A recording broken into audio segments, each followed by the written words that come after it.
Hello and welcome to EV Review Ireland. My name is Derek Riley. Today we are with the Subaru Solterra, and the question is, why would you go for Toyota?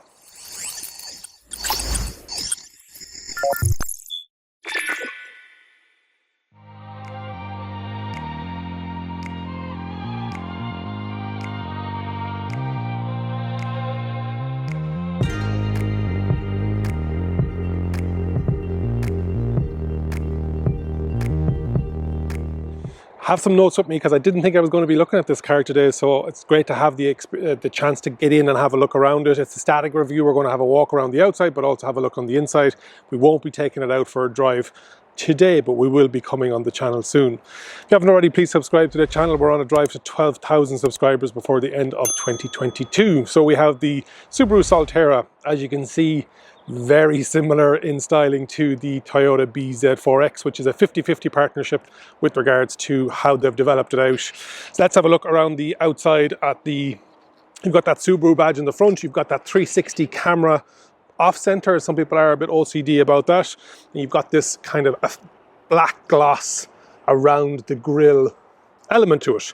You have LED fog lights, you have the side curtains bringing air over the wheels, and you have these LED lights as well. Washers on both trims of the Subaru. So the Subaru comes in two different trims. You have the limited edition and you have the touring edition, both all-wheel drive as well. Up at the top of the windscreen, you've got that Subaru safety sense, is what they call it. Some people aren't too keen on this design language here over the wheel arch. Actually, I think it grows in, especially in this color as well, which is kind of like, again, this is very similar to the Polestar 3 that we were recently looked at, and the Veloci e-bike. So this color is very timely at the moment, very popular. Ground clearance is 210 millimeter.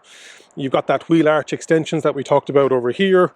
Permanent all-wheel drive on the Subaru, unlike the Toyota, which doesn't have permanent all-wheel drive.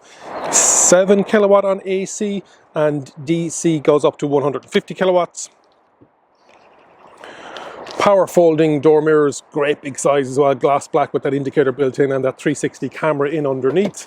You've got that black A, B and C pillar, and you have this element of the color of the body color coming up, glass black. You have Pano sunroof on the top trim, which is the touring. Wheels, you get them in 18s on the limited edition, and on the touring edition they're 20, which are these ones. Look really well. Reduces the range though. Speaking of range, up to 289 miles.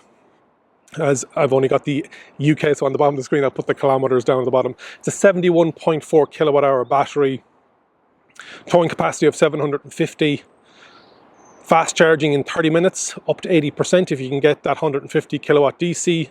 You've got this black plastic cladding in underneath, body colored doors with keyless entry. We talked about that glass black B pillar. Adaptive beam on the lights, auto on, auto off headlights as well as standard on the entry level model, and the LED daytime running lights, LED front fog lights, automatic washers that we talked about on both levels, which are only on the upper level trim on the BZ4X, and you've got that privacy glass in the back, again on all trims. With the upper level trim, the Solterra Touring, in the UK it's starting at 49,995, going up to 52,995, and in Ireland we're starting off at 49,995 euro and goes up to 54,995, but you do get metallic paint included in that. On the upper level trim on the Touring, you're getting 20-inch alloys, you're getting the Pano sunroof, you're getting synthetic leather seats, driver seat memory function with an electric passenger seat as well. You're getting follow me home lights, wireless phone charging, tilting passenger rear door mirror, and then the Harman Kardon 8-speaker and subwoofer on the upper level trim as well. But stylistically, it's definitely a grower. I really like it. Let's turn around and have a look at the rear. Down on the rear, you have your shark fin aerial, glass black. You've got your split rear diffuser, rear spoiler, sorry, very similar to the Volvo C40. Large roof hatch, power tailgate. If I can find the button. What's actually interesting is even though it's an all-wheel drive, it doesn't have an all-wheel drive badge on the back, whereas the Toyota, which isn't all-wheel drive, permanent all-wheel drive, does, which is very strange. You've got your boot cover. 441 litres, so great size boot, and a split for in underneath if you wanted to put a full spare wheel in there. In the boot you also have shopping bag hooks, you've got some lights, and on the upgraded Touring you have slightly less boot space because you've had that Harman Kardon subwoofer in the back, which takes up that rear left corner, whereas you have it vacant on the other side.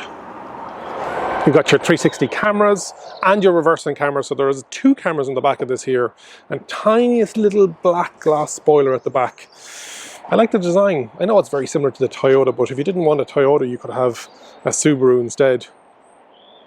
Let's have a seat on the inside. What's it like on the inside of the Subaru Solterra?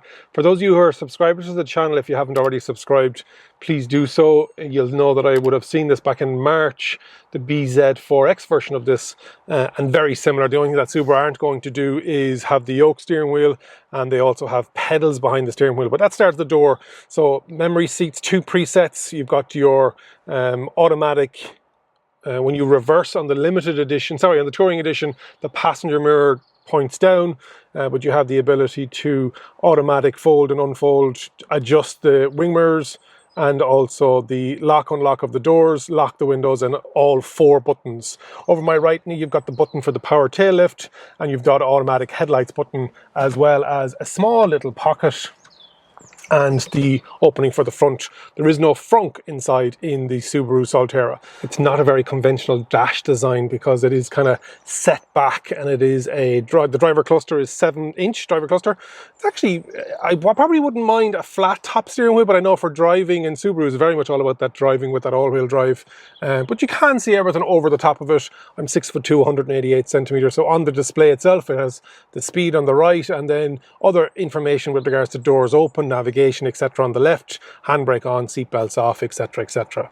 This is in kilometers, so it's showing that it has 388 kilometers, with a battery-wise about 60%, so that looks good. What else have we got going on here? We have digital rearview mirror, which is great. We've got a 12.3-inch multifunction touchscreen, very responsive, very impressed with it. You have the heated folding door mirrors, you've got dual zone automatic AC with anti-dust filter, Harman Kardon we talked about, wireless phone charging underneath this little pocket here, and you've got kind of a see-through mesh so that you can see what's going on. Lots of buttons on the steering wheel, menu and phone and voice recognition and volume on the left-hand side, and on the right-hand side then you've got your cruise control, etc. As I said, we've got the regen paddles behind it. On the right-hand side you've got the wiper stalk, and on the left-hand side you have the lights, indicators, etc. The steering wheel itself can be reach and rake. 12.3-inch screen. We have some physical buttons in underneath for temperature, which is really good, but you have automatic, and the automatic mode on the Subaru Solterra has the ability of heating the seat and the steering wheel, etc., as well as the climate control. You've got a really nice textured dash with airbags, etc. in it. Vents, power button. Over my left knee is the odometer, and then lighting of the instrument cluster up or down. You have automatic handbrake, you've got parking, you've got regen, you've got drive modes, you've got X mode, so you've got snow and dirt, deep mown snow, mud, so great to see those. You've got your views, you've got your AC off, etc. And for changing the gears in the Subaru Solterra, same as the Toyota BZ4X, you push down, you turn it for left for reverse, right for drive, and just push it in for neutral. And then for park, you press the button above it. 2 cup holders behind it. You've got an armrest that moves forward or back. And then if you want to open it, where is the open? Oh yeah, large box in underneath here, and even larger packet in underneath. Underneath the driver, underneath the center console is USB Type A and a 12-volt socket on this side, and two USB Type C's. No glove box, and I remember seeing that on the Toyota BZ4X. Driver monitoring system over the steering wheel. We've talked about the power tailgate. We've talked about the memory function seats, heated front seats, etc., etc. So that seat is set for me. The sunroof has this structural beam that goes across, again very similar to the BZ4X, and it is Pano on the touring model, the upper level, and then if you've got a blind as well that you can close, one touch, if you don't want that light coming in.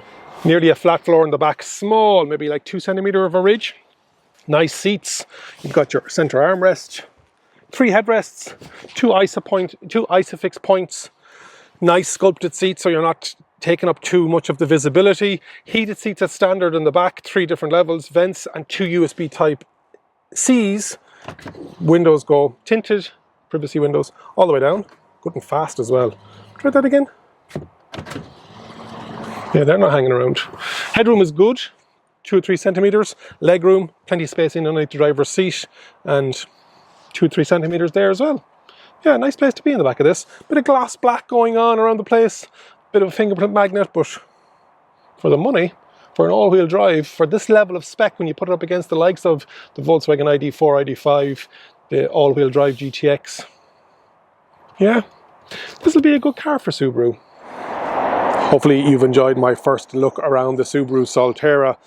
One that a lot of people have kind of forgotten about because the Toyota BZ4X, and obviously there was a safety recall with this car, and that's all been resolved now, where there were some issues with the wheel nuts that were attaching the wheels to the car, but rest assured, I'm told that safety is the top priority.